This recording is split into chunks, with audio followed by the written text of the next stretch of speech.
I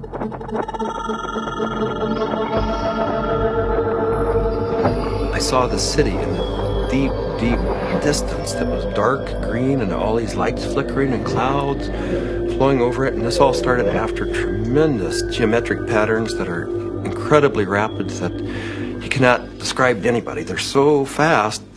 After those had slowed down, I saw this city in the deep distance. So I was sort of watching that, and then this ball of light goes right past me, right in front of me, like, what was that?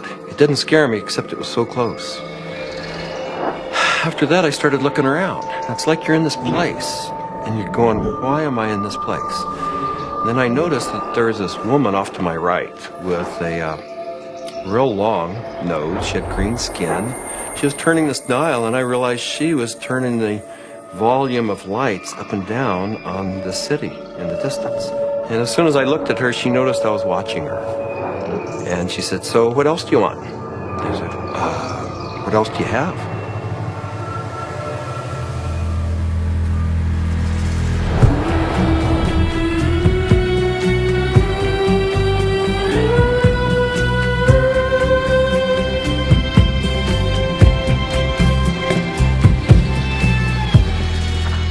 This is the story of DMT, or dimethyltryptamine, a simple compound found throughout nature which has profound effects on human consciousness. One of the things, besides what it does, one of the things about DMT that always fascinated me was the fact that it's such a simple molecule. DMT stands for dimethyltryptamine, N-dimethyltryptamine. If you actually look at the ring structure of DMT itself, you only have really 4 positions that you can attach things to. So you can make diethyl or dipropyl. There are some other types of carbon chains you can attach to that end that do give you compounds that have activity, but very different from DMT. It biosynthetically, it's 2 steps from tryptophan. Right, 2 trivial enzymatic steps from tryptophan. Well, tryptophan is an amino acid, of course, and it's everywhere. So all organisms have tryptophan, and all organisms have the 2 key enzymes that lead to the synthesis of DMT. And these enzymes are very ancient enzymes. They're all over the place. They're, again, part of basic metabolism. So theoretically, anything could synthesize DMT. DMT is astonishingly widely available in plants and animals all around the world, but so far nobody really knows why it's there or what its function is. That's a $64 billion question, is why is DMT in our bodies? Why is it in plants, in all sorts of mammals? And what is the role it plays in humans? The conventional wisdom 30, 40 years ago was that these things had no real function. They were just sort of physiological noise, but that's a very naive understanding. And what we now understand is that these secondary compounds are, in a sense, the language of plants. These are messenger molecules. This is what plants use to mediate their relationships with other organisms in the environment. Why is it that human beings' central nervous system are wired to receive this experience?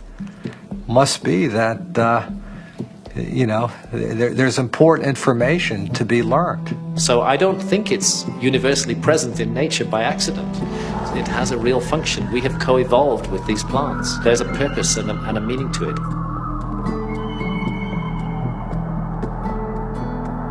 So it really fits in with the notion that DMT may be the common molecular language, resonant language, among all living beings on this planet and maybe others as well. I can't think of a more powerful tool to explore the whole question of what is consciousness.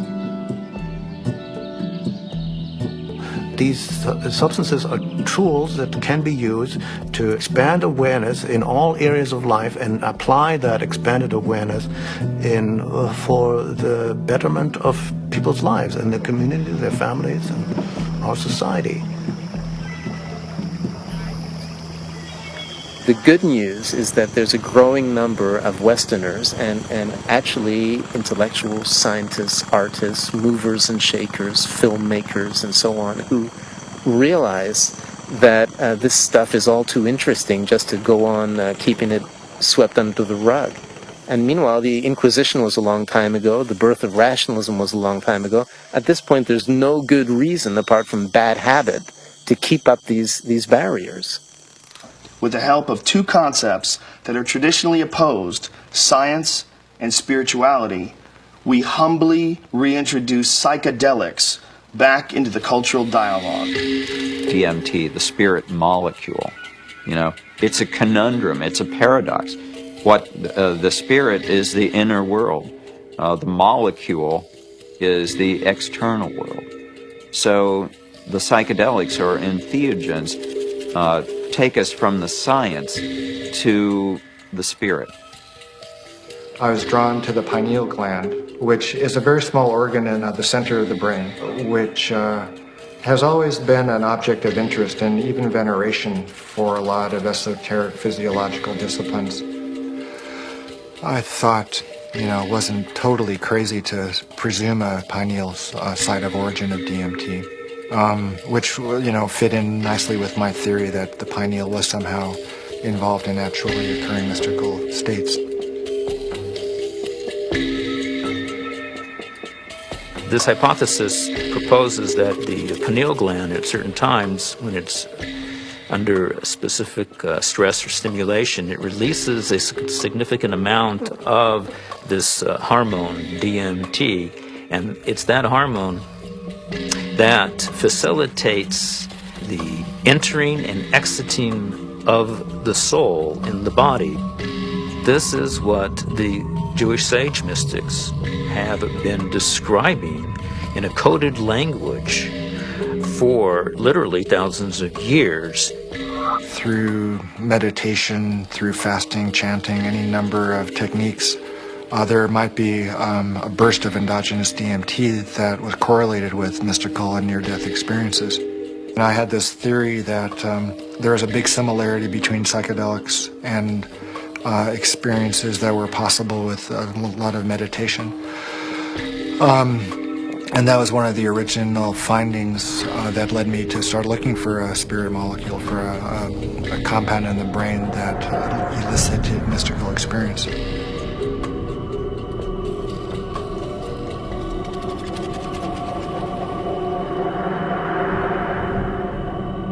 I think there may be a role for DMT in explaining any number of hallucinatory phenomena that man has experienced throughout his history.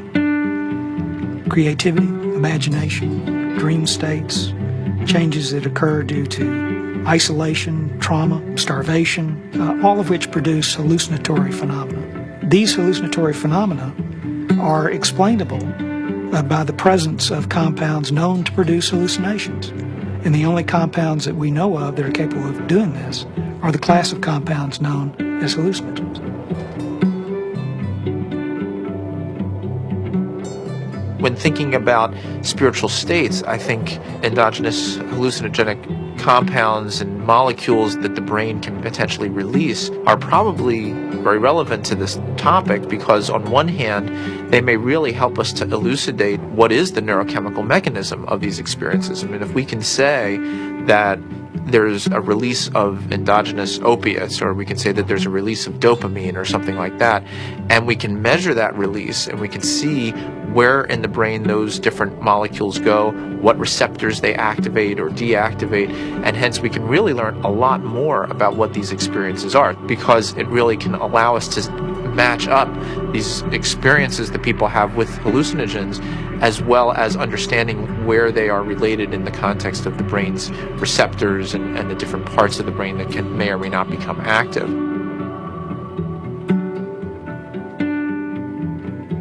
One of the other interesting things about the pharmacology of DMT is that it's actively transported into the brain. And so you have to wonder about the role of DMT in just everyday, normal, perceptual, activity. Too much DMT and things become very psychedelic, or, not enough, DMT in the brain can make things dull and flat and gray. There's something that, for me, makes sense about DMT. You called it the spirit molecule. It might almost be called, the reality molecule.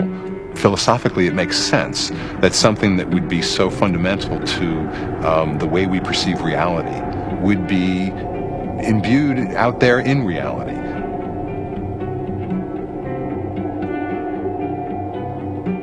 There was a sense around it that there was something special, that it wasn't like anything else. There wasn't like other psychedelics. Its intensity and speed was such that it really produced a different kind of response. I mean, I remember almost getting the sense that it was kind of like a psychedelic bungee jump, that there was a kind of raw leap into this rapidly changing environment that was very different than the more gradual approaches of other psychedelics.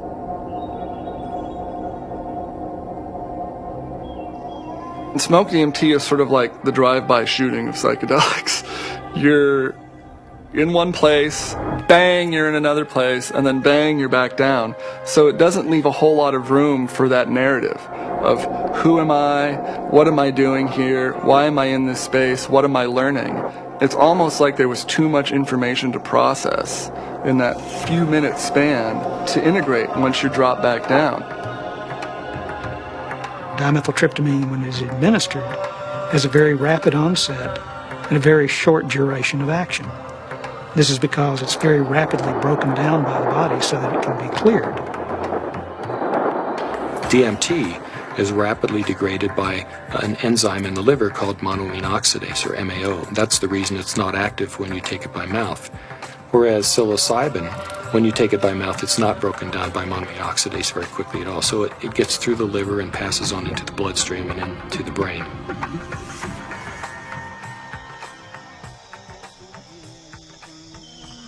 Yeah, I'm very interested in ayahuasca. When I began my studies in the early 1990s, ayahuasca was just starting to make inroads into the West, but it's obviously become a lot more popular in the last 10, 15 years. And the visionary ingredient in ayahuasca is DMT. Through some amazing feat of pre-literate chemistry, the Amazonian natives stumbled upon or combined whatever. I don't know how they did it, but they found that one plant contains DMT and one plant contains an enzyme inhibitor. Combine them, you can drink DMT and it's orally active.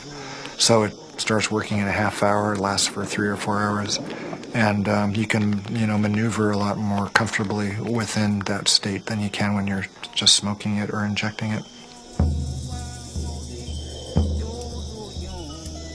Orally active ayahuasca tends to pick you up and gently carry you into the space and hug you and embrace you and clean you and show you all sorts of mystical visions, and then it very gently brings you back down like you're floating on a feather back to the ground.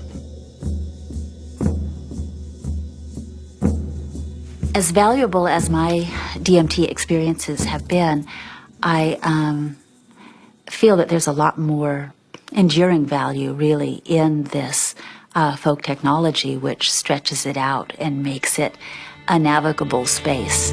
Our whole Western, European-derived tradition of distilling alcohols and isolating chemicals and making everything stronger and taking it out of nature and putting it into the biggest punch that we can, I don't think that generally that's the most useful way. I think there's a reason that cultures have learned to turn a 5-minute experience into a 5-hour experience. It seems to me that ayahuasca has had a plan and that it's reached out into the world and brought DMT into many, many thousands of lives on a much bigger canvas than it had reached for the last 10,000 or however many years. And it's done it very rapidly, and it's done it with form to go with it. And ayahuasca is much harder for the power structures that we have now. It's much harder for them to put down because it has been part of a legitimate religious and spiritual practice for thousands of years, certainly in the Amazon. And we can't just dismiss all that as primitive mumbo jumbo and superstition. We have to get to grips with that on its own terms. I think that there's a growing number of people who feel this desire to get back in touch with nature, with plants, with animals, and who know that through the shamanic path there's a way of doing this, and that actually these tools, these psychoactive tools for plants like ayahuasca is a very direct way of doing this. Now, it may not be everybody's cup of tea, and I think a lot of people are actually with reason afraid of it.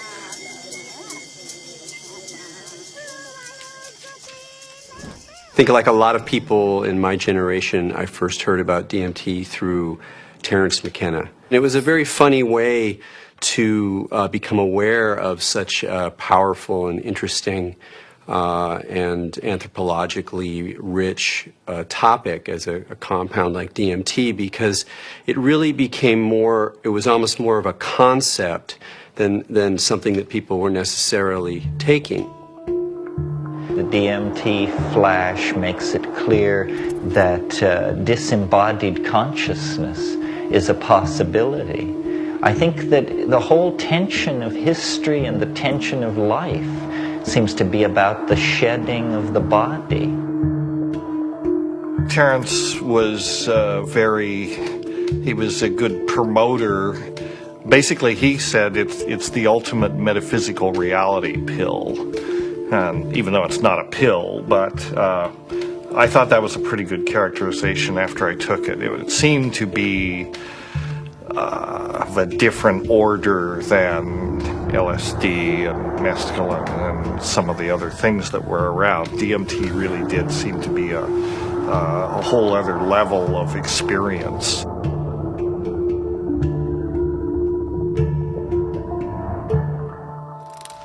I ask that you suspend any opinions, either negative or positive, about these compounds.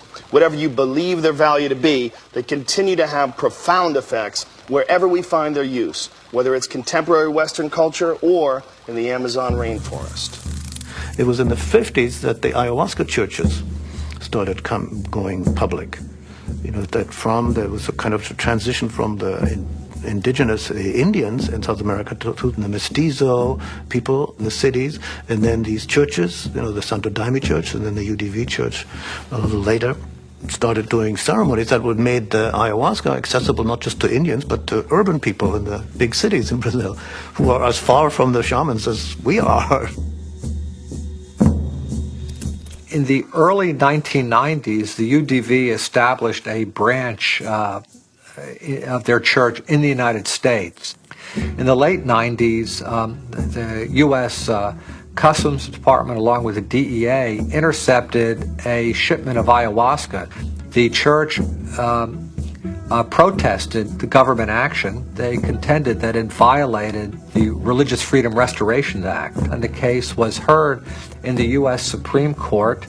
And in February 2006, their decision was announced, and it was a unanimous decision on the side of the UDV. Why is it that in the entire Western world, these substances that have been found to be so interesting by hundreds of cultures for thousands of years are prohibited? How did these cultures that consider themselves to be enlightened, democratic, and scientific get to declaring plants illegal? It can seem weird, but there's clearly something deep and revealing about the nature of these societies. Our society values alert, problem-solving consciousness, and it devalues all other states of consciousness. Any kind of consciousness that is not related to the production or consumption of material goods is stigmatized in our society today. Of course, we accept drunkenness. We allow people some brief respite from the material grind. A society that subscribes to that model is a society that is going to condemn states of consciousness that have nothing to do with the alert problem-solving mentality. And if you go back to the 1960s, when there was, a tremendous upsurge of exploration of psychedelics, I would say that the huge backlash that followed that had to do with a fear on the part of the powers that be, that if enough people went into those realms and those experiences, the very fabric of the society we have today would be picked apart, and most importantly, those in power at the top would not be in power at the top anymore.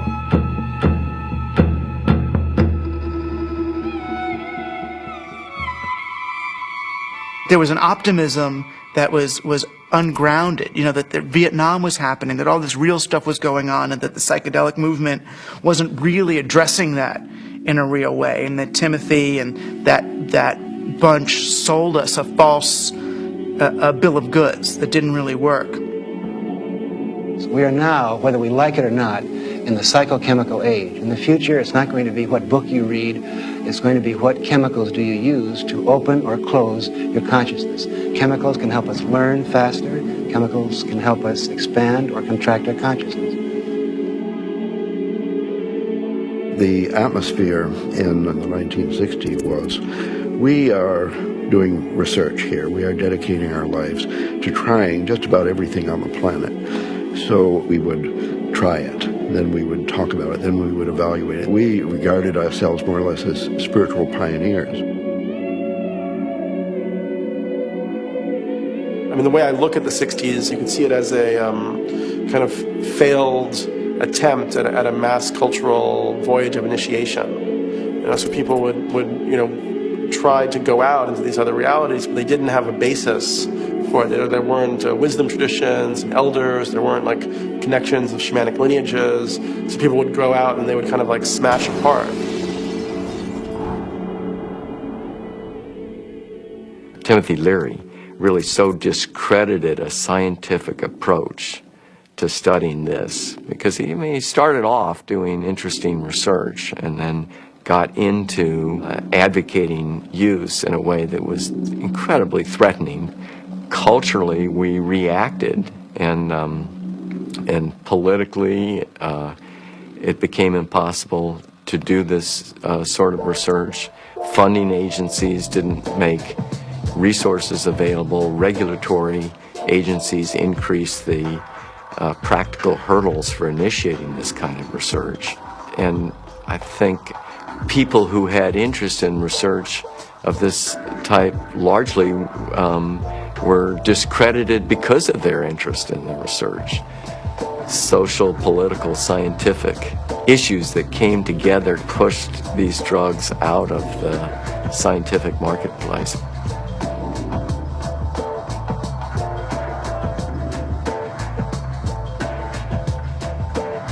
The public opinion in many cases had become that psychedelic research was dangerous.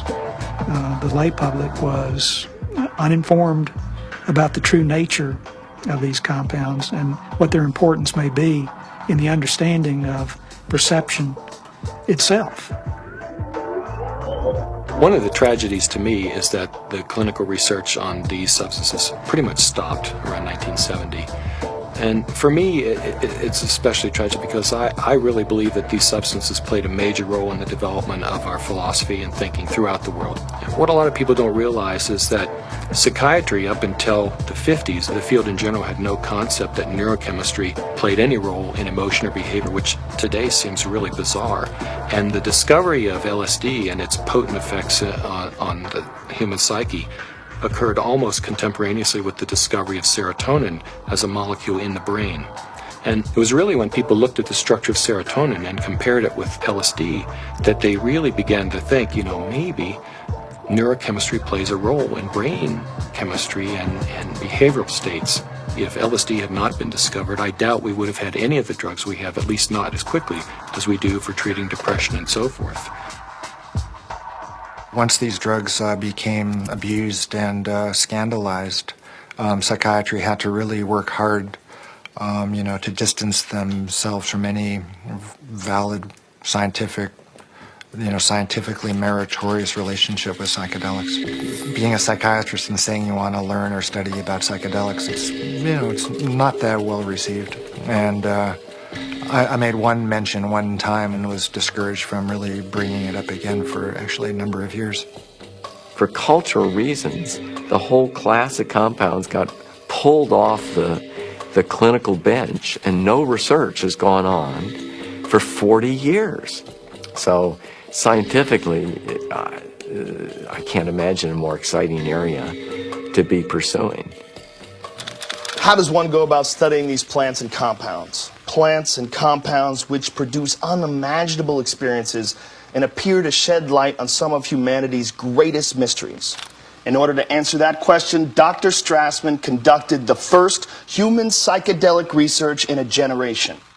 One of the things that I had established early on was being able to discriminate between studies in the scientific realm and recreational use. But in the early 1980s, I reviewed all of that literature and could pretty well establish that if people were really carefully screened and supervised and then followed up, that the incidence of adverse reactions to LSD and related psychedelic drugs was extremely low.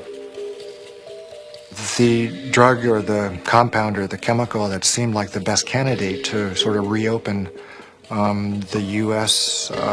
front on psychedelic research would be DMT. It was really, it's exciting for me because I thought this is the first study in a generation. And not only that, despite the fact that DMT had been used safely in earlier studies and it was this natural component of the brain, DMT is one of the most profound and potent psychedelics known. So it wasn't just an initiation of clinical research, it was a reinitiation of clinical research with an extremely potent drug. I was of the strong opinion that you could do these studies, and Rick agreed. So we had a number of discussions, and at some point the discussion came up, Dave, what if I do all this paperwork and spend all this time and get to the end of things and I'm ready to go and I can't get the DMT? And that was a real possibility because DMT, clinical grade DMT, wasn't a chemical you just buy off the shelf somewhere. And I told Rick, if you get to that point and no one will make it, then I'll do it. And ultimately Rick got to that point and I made it. The design of the study was fairly straightforward. Give people DMT and measure as many variables as possible. I had to sort of anticipate a lot of objections that would come my way from the regulatory agencies that oversee this kind of research. So at that point began a 2-year process of dealing with not that many regulatory agencies, but fairly monolithic ones. One sort of a sidelight of the protocol was the involvement of a psychiatrist from UCLA named Daniel Friedman. He was kind of one of the grand old men of American psychiatry, and actually he was one of the people who in the 50s and 60s got their start with psychedelic research. And the main thing that Danny Friedman told us was, don't even get close to psychotherapy. Forget about treating mental illness or alcoholism or anything. Forget that. That's where all the hysteria is. That's where all the fears get up. You're a scientist, Rick. Approach it as a scientist. Do basic, simple measurements. Look at heart rate, cardiovascular parameters.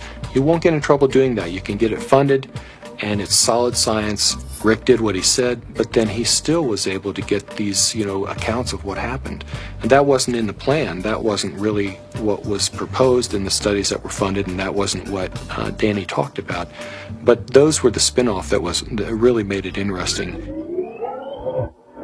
Rick Strassman was advertising in some magazine somewhere about wanting volunteers for a particular study in a psychotropic, and I didn't really know I didn't know DMT from STP at that time. And I remember reading that and I'm thinking, oh my God, this is bad. I better get involved in this and make sure that somebody doesn't get hurt, and that at least there'd be some sensitivity towards what this stuff is really about.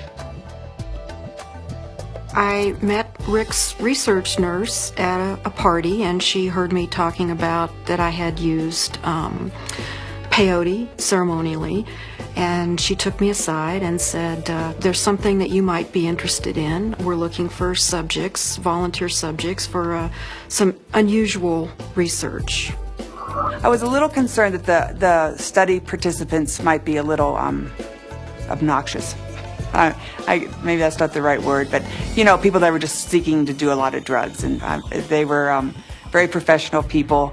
There were varying degrees as to how much hallucinogen use they had been through. It seemed like there were some people that felt like they had made it their life mission to experience every kind of substance out there, and then other people who I think were just interested for their own personal growth and or curiosity. Once we actually got into the preparation for the actual trips, Rick asked me about roller coasters. Do you like roller coasters?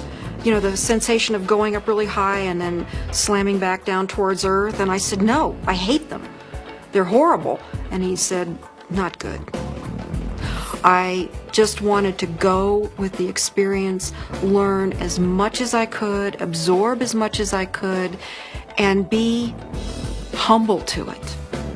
The idea of legally sanctioned psychedelics was just very compelling. Plus, you're in a hospital, so should you get that uncomfortable experience that you're dying, you're with doctors in a very safe environment from that point of view. I mean, this was really very cutting edge, very out there, it was high risk, and people knew what they were getting into, and they wanted to have the extra reassurance, and I was glad, actually, to have a crash cart in the room and a team, you know, in the hospital to respond to any emergencies. You're in this hospital room, and there's all the sounds and the smells and just the prior experiences of being in the hospital. You know, all these negative things come back. So there was the whole environment to be overcome, because little did I know that it didn't matter where I was. I wasn't going to be in my body. I was going to be out in the universe, and it didn't matter where you launched from. It could be a hospital room, it could be the jungle in the Amazon. It didn't matter where you were, because you weren't going to stay there. Set and setting is so important. It's even more important than the substance. More important than the substance.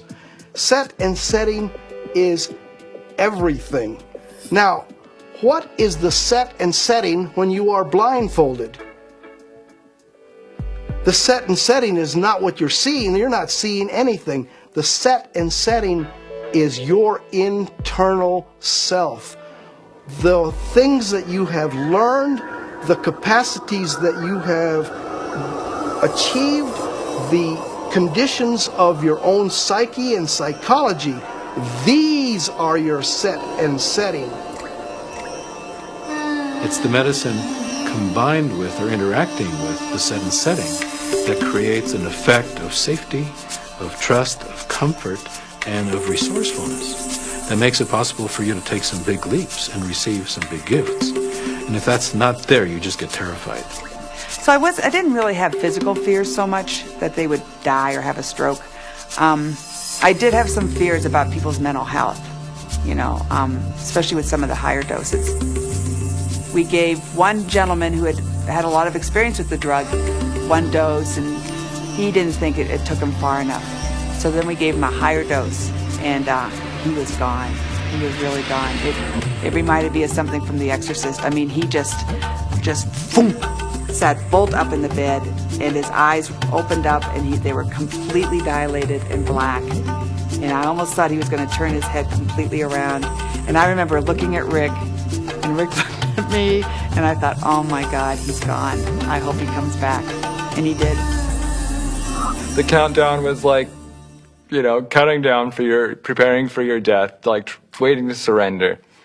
And you'd feel the coldness, and the coldness just going through your veins, and it's really indescribable. It's hard to, you know, it's like ice going through your veins.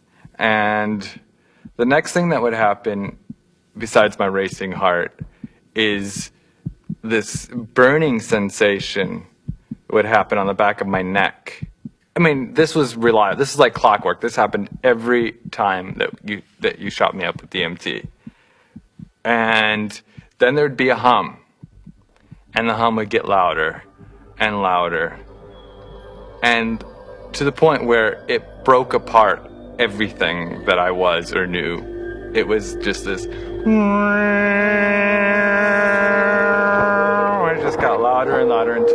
had to surrender to the sound. And then you were there. I would get a warm, full feeling, a golden feeling in my chest before it went to my head. And I'd feel this warm rod about 1.5 inches in diameter start growing up inside my central channel. It would come up and sort of slow, warm up my chest, go up through my head, and slow down and put tremendous pressure in my sinuses behind my eyes, and slow down, start to grow and distend the skin behind my forehead about 1 inch behind my hairline. And when it had, I was afraid it was going to pop my skin a few times because it was a very physical feeling. About 1.5 inches, 2 inches above my skull, when it popped through there, then the psychedelic trip would start. I thought I died. I saw the white clouds, the Renaissance white fluffy clouds with the gods and the angels and all that stuff is what I saw. I thought I was dying and going out, but I did take a quick look at Cindy and a quick look at Rick because I had my eyes open, and they were both there watching, looking very calm. I go, oh, that's really good news. My body looks fine.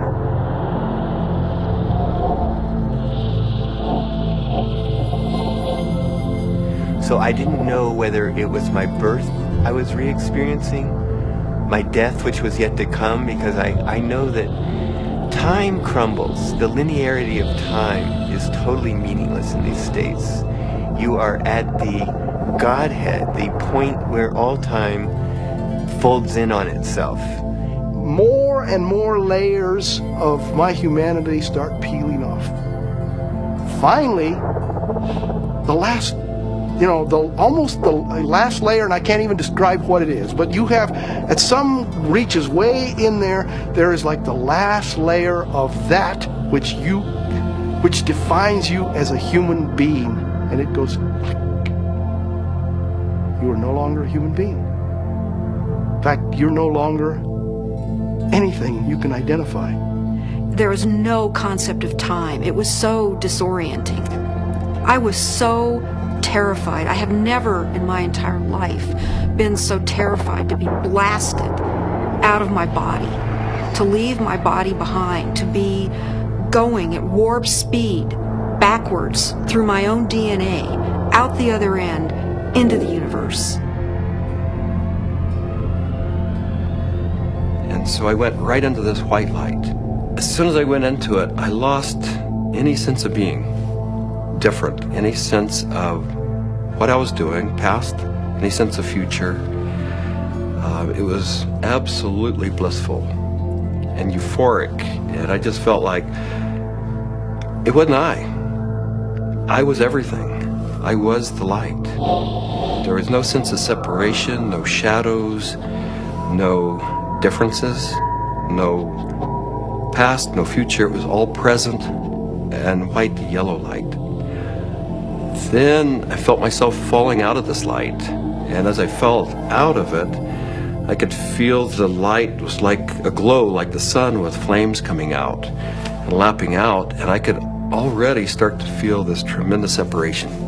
I reached across, and it was suddenly I'm in the universe, in this huge void with these beings on the other side, and I put out my hands, and this incredible rainbow of pink light went between me and these entities.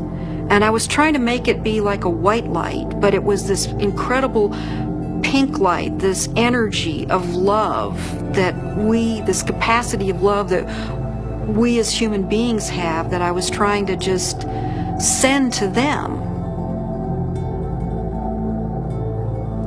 This meteor-like trip through the infinite space of the interior consciousness is up pops the picture puzzle pattern door, and I'm now whizzing through this sucker like if it was nothing. I'm flying through it. But now I know what the picture puzzle pattern door is. The picture puzzle pattern door is the farthest reaches of your humanity. This is the doorway into what defines you as a human being. When you go past that, you stop being human. to a degree, and the further you get past this point, the further away you go from being a human being. But right here, this picture puzzle pattern door is everything. It's everything. It's what defines you as a human being. This picture puzzle pattern door is you. This is like the actual core of where all of reality is emanating from. This is where meaning comes from. Symbols were pouring out. They were intertwined. Every symbol and letter and in every language was pouring out of this point. And I looked around at my environment and I was trying to absorb everything, to understand, but there were all of these machines or structures or things that I had never seen before, that I had no idea what they were. I was like a caveman in a computer lab. I didn't have any idea, but I knew in my intellectual awareness that this was a very advanced civilization or life forms or whatever they were. They were so far advanced from what we know here on Earth.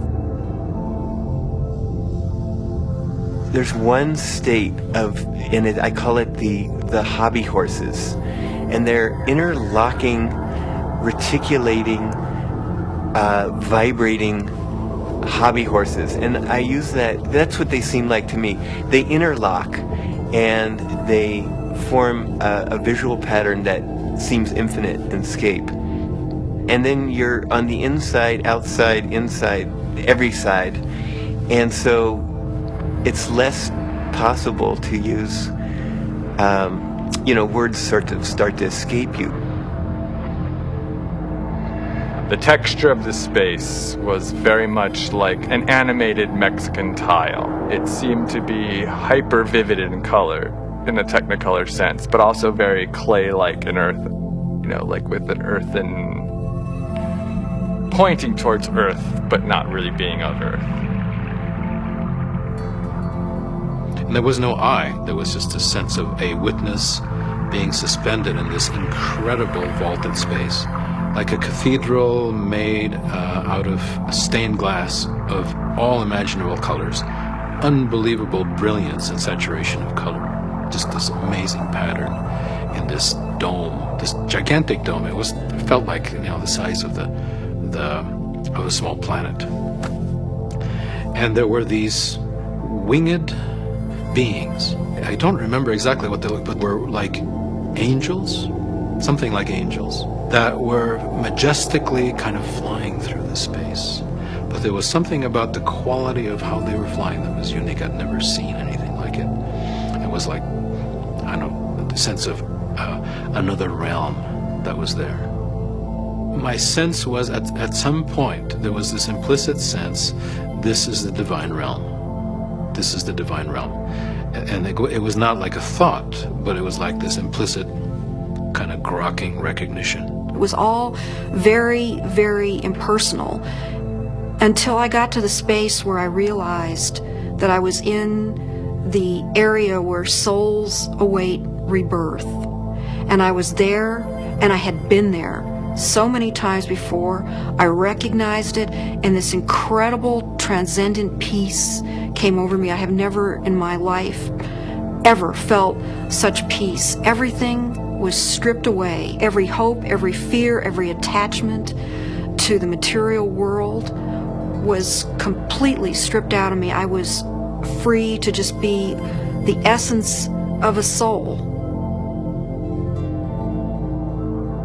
After the medicine wore off, there is that familiar sensation of kind of coming back into the body.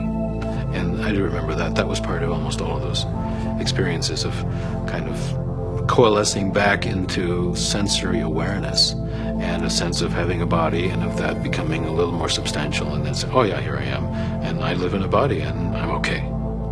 So Laura removes the eye shades, and I ask, not really with my eyes open quite yet, I ask, how long was I gone? Because I needed to know. And Rick chimes in like 15 minutes.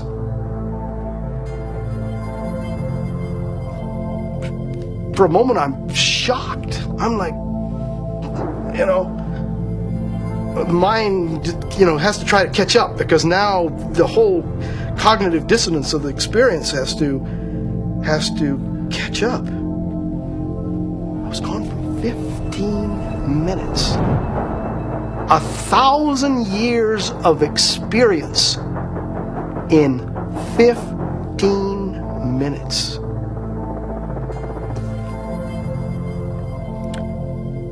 Well, to say the least, it was profound. It was profound. I mean, it's amazing. I mean, it's amazing what a human being can experience in a hospital bed. I mean, they can experience almost the whole universe. You know, life, death, everything in between. This is not some recreational thing, and I don't believe anybody should enter this lightly. It is life transformative. It will perhaps shake you enough to realize, you know, that you need to be awake to the fact that you don't know, and that is the beginning of starting to know. What we see here is such a tiny part of what is real.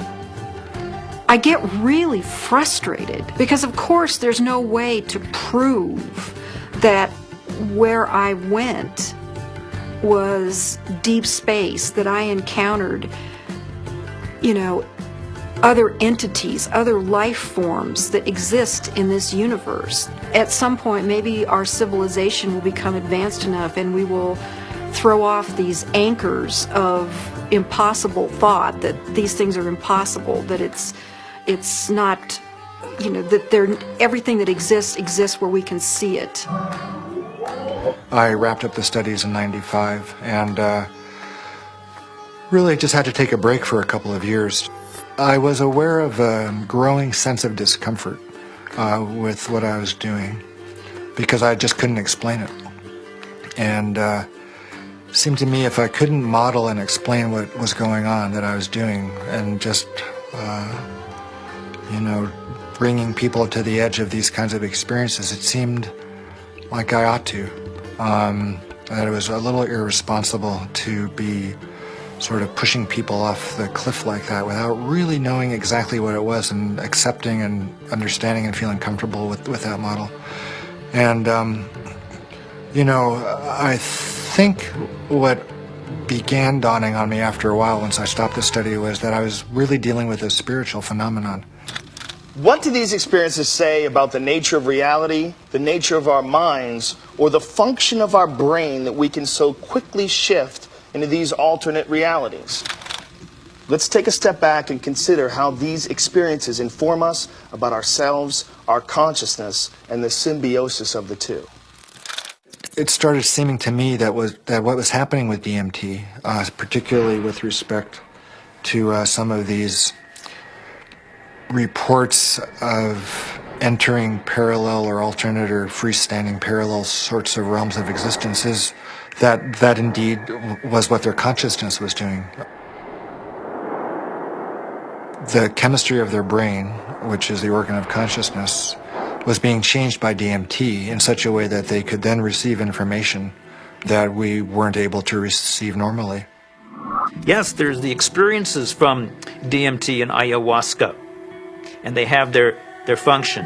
But if we'll also look at what it enables us to see, it just rips that filtering mechanism away for a few minutes, and for a few minutes you're immersed in sort of this raw data sphere of input, of sensory input, of memories, of associations. I mean, it seems like the brain builds reality out of these things, what you're experiencing, what you have experienced, and how you associate and synthesize these things together to tell yourself a story, essentially, about what's going on, where you are in space and time.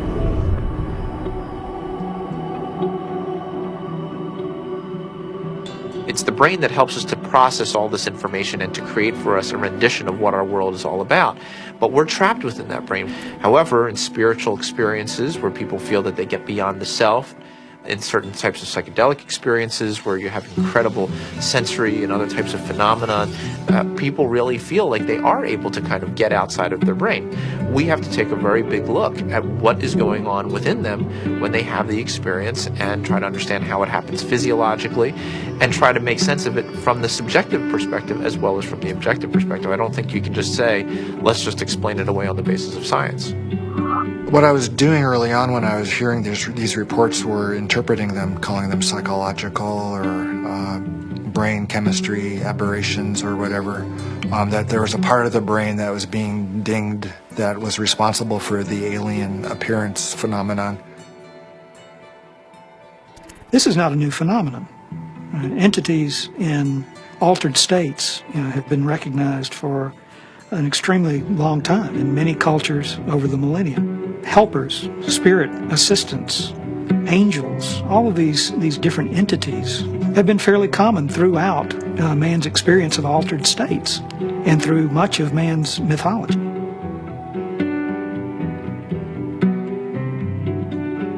But I don't think it's out of the realm of possibility that people are in some way interacting with some sort of an intelligence or sentient being or something that exists at some level that's not in this three-dimensional physical plane. I'm looking at it from a sense of, okay, is the drug healing you? Is it helping you? Or is it giving you the tools? What are you bringing back?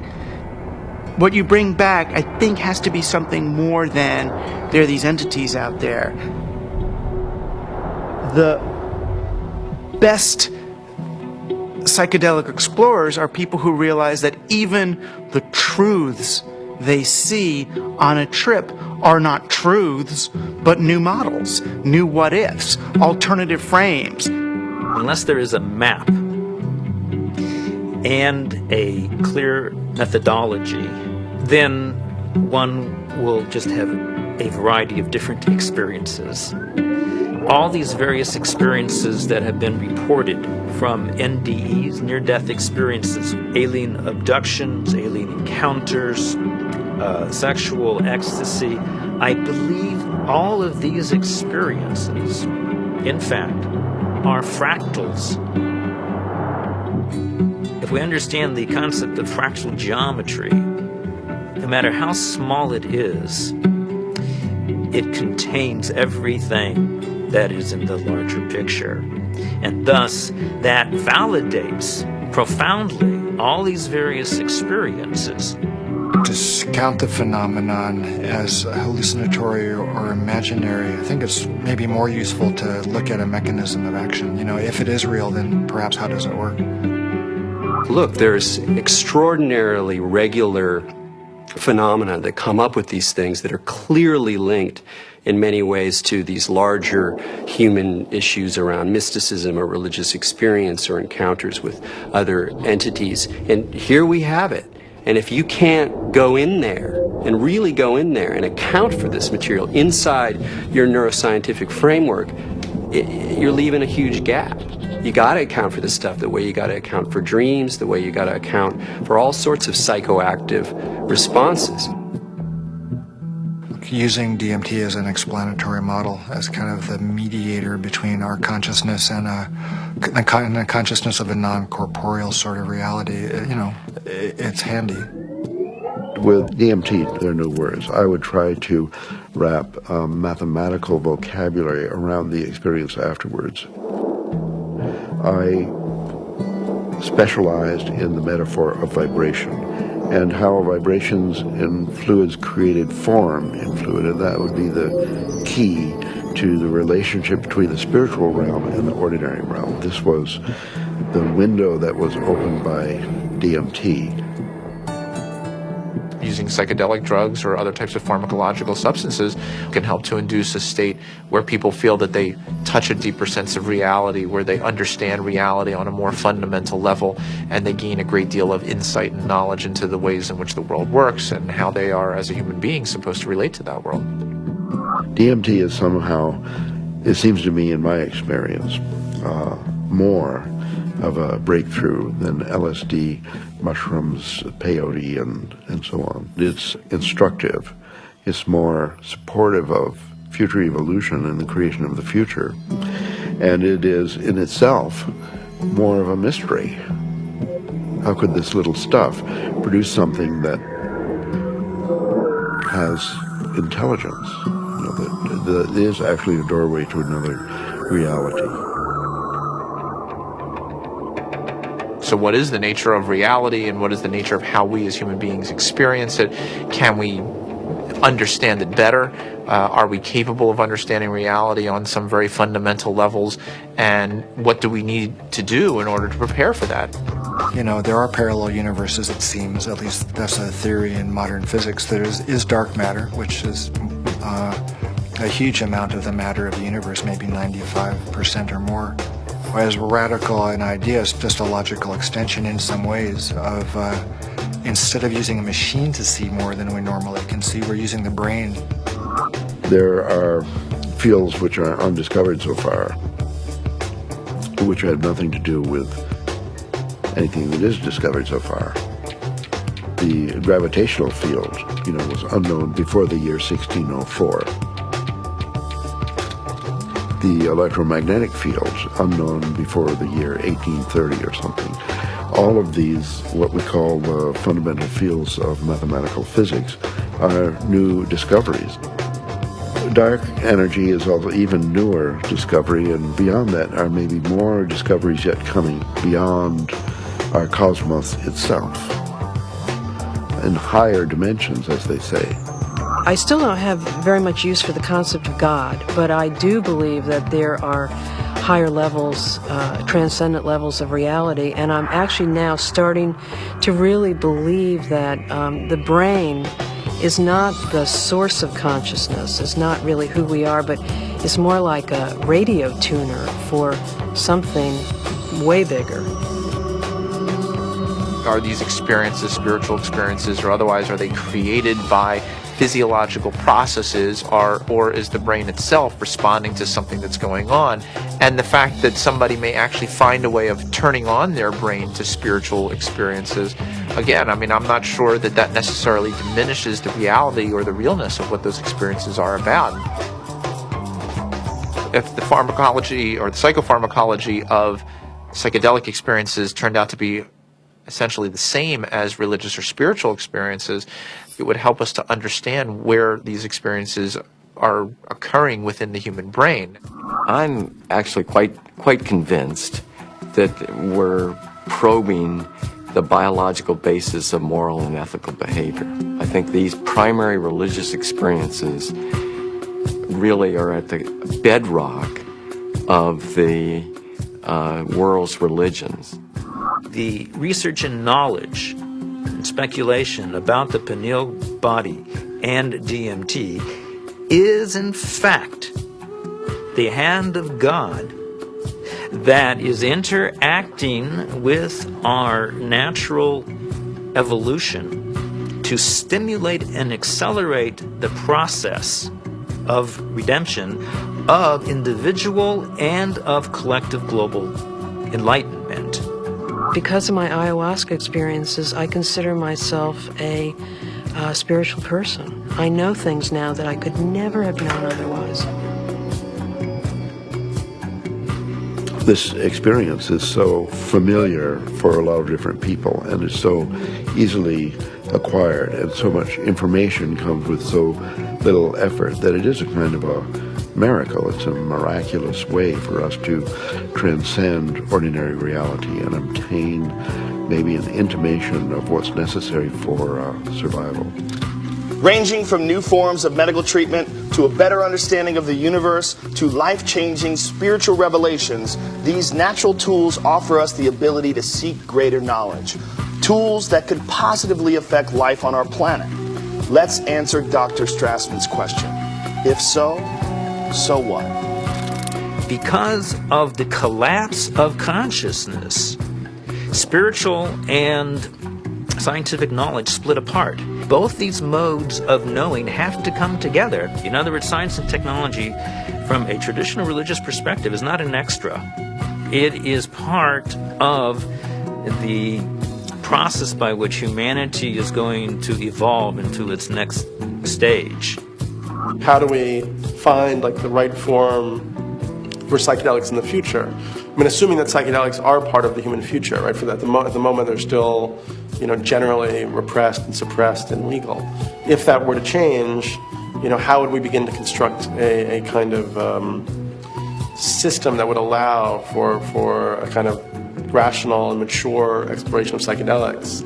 I think that the name of the game is to show science the pertinence of this somewhat outlandish realm.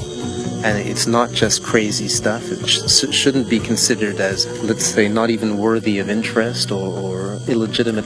I actually think because it's declared off bounds, it just makes it interesting to start with. But one doesn't want to throw out the baby with the bathwater, and I think it's really important to stay faithful to science. What does it mean? Why is there a part of the brain that seems to be, for lack of a better word, a God detector? What's the evolutionary advantage to having some part of the brain that seems to, trigger and mediate experiences of the transcendent? The Kabbalah is revealing to us that the pineal body is actually the very edge of the higher dimension that is penetrating into our lower dimension, and it is located precisely in the middle of the brain. I can remember reading about Descartes, thinking that it was actually the interface between the spiritual dimension and the dimension of matter. And I remember studying that as a foolish idea from our history. And now it seems actually like a very interesting idea. What we are looking for out there is really in here. It is the doorway. It is the gate. So we focus on the transformative effect of the psychedelics. But it's also true that the reverse is true, that it requires transformation in order to embrace psychedelics. It's one of the tricky paradoxes of postmodernism that psychedelics both require and produce a transformative effect. We have severed our connection to spirit. That's what our society has done. It has sought to persuade us that the material realm is the only realm, and the only way we're going to recover is to reconnect with spirit. And I truly believe we need the help of the plants in order to do that. Part of our work is to respect these medicines and then to change the culture enough that people doing them can be respected and held, and not everybody needs to do them, not everybody should or wants to, but that it isn't pushed to the side. And so part of that does involve then research, because that's how in our reductionist society we validate things.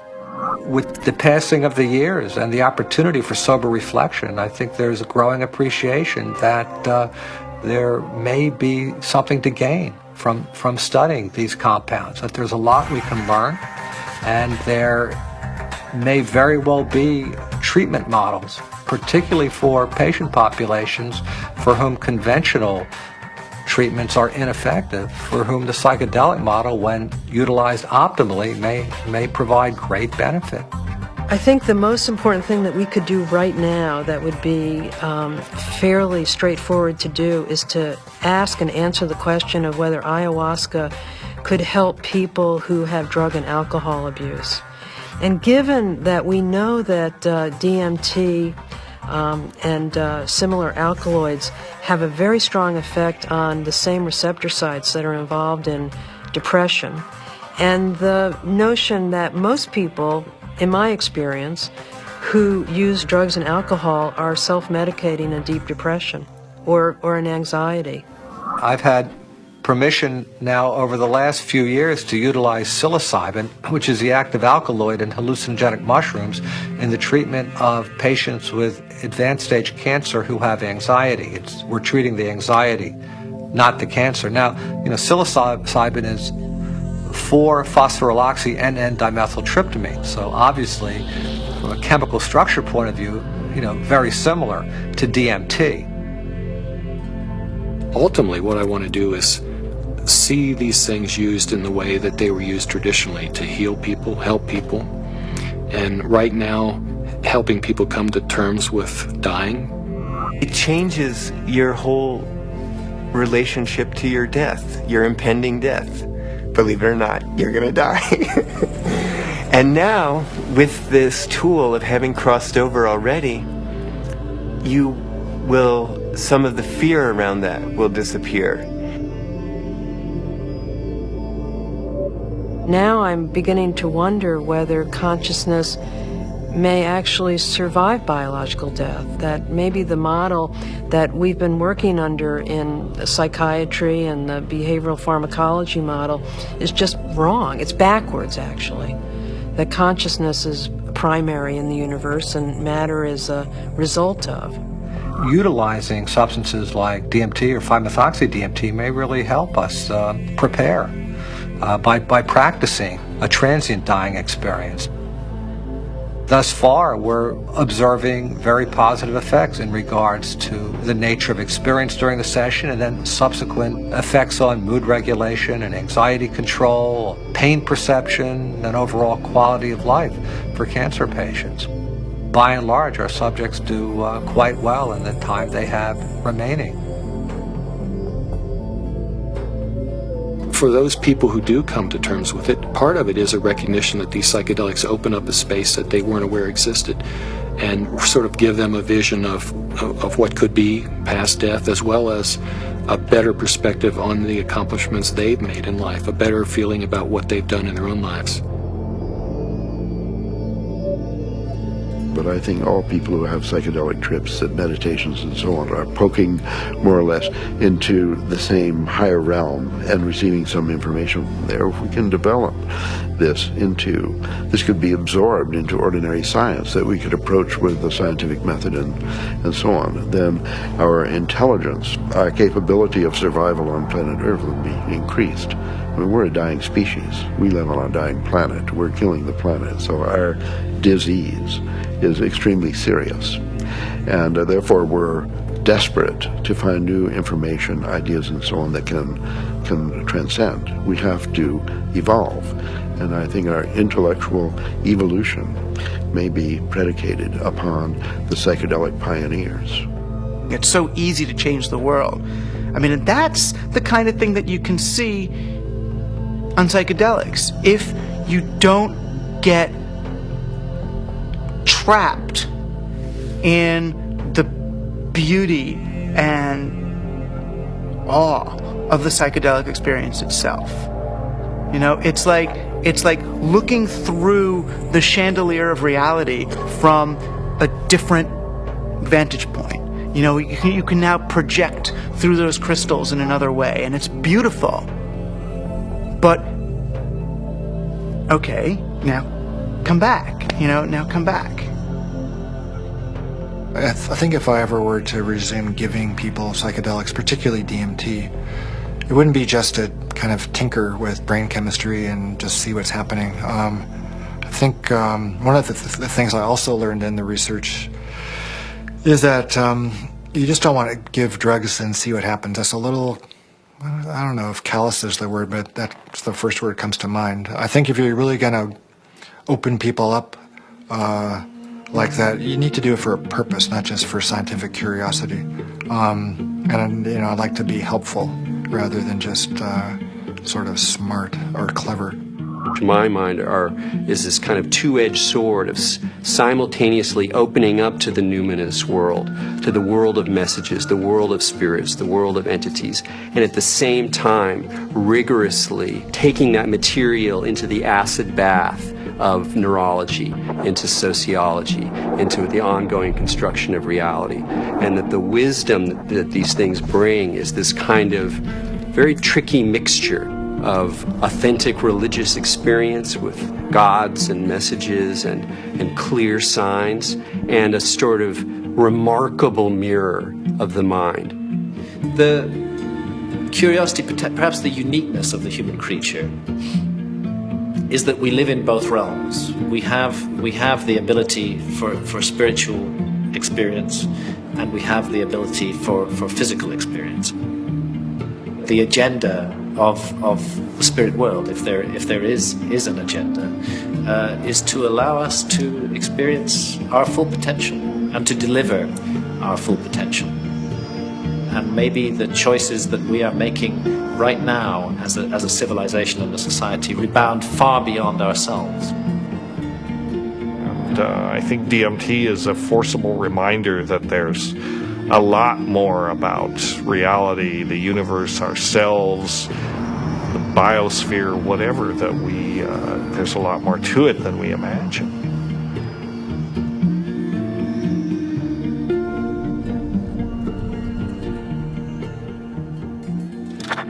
It seems our reality is not the only reality. Occasionally the cracks reveal themselves and may even want to be discovered. As humans, we are creatures that thirst for knowledge. We spend time, money, and infinite energy searching for it, in schools, in churches, in business, and in technology. Knowledge is power, and thus our greatest quest. Dimethyltryptamine, a molecule with a complex name and the simplest ability to unlock the door to another dimension, and perhaps, just perhaps, our future evolution.